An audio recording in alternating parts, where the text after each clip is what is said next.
बोलायचं नाही. आपण खंबीरपणे भाजपच्या विरोधात एकत्रित राहणं गरजेचं आहे आणि त्यासाठी आम्ही ताकदीने, मी स्वतः असेल, प्रणिताताई असतील, आम्ही सगळे दादा असतील, समविचारी जेवढे पक्ष आहेत, जेवढे लोकशाहीमध्ये, जेवढे सर्वधर्म समभाव मध्ये विश्वास ठेवतात, ज्या ज्या लोकांना खरंच विकास करायचा आहे, लोकांच्या नावावर ज्यांना पैसे कमवायचे नाही आहेत. आता तुम्ही बघताय की भाजप फक्त पैशाचा खेळ सगळीकडे चालू आहे आणि लोकांना आणि वातावरण दूषित कसं करायचं, लोकांची मनं दूषित कशी करायची ह्याच्यावर लक्ष केंद्रित करतात.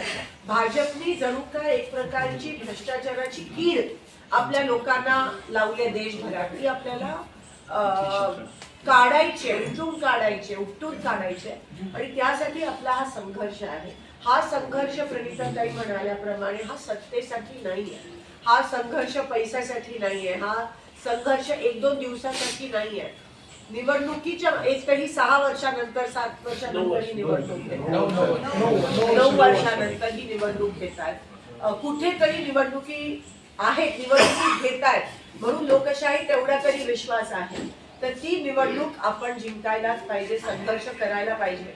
आपण सगळे एकत्रित आहोत इकडे तीर्थ क्षेत्र विकास आघाडीच्या माध्यमातून प्रणिताताईंना नगराध्यक्ष बनवायचं.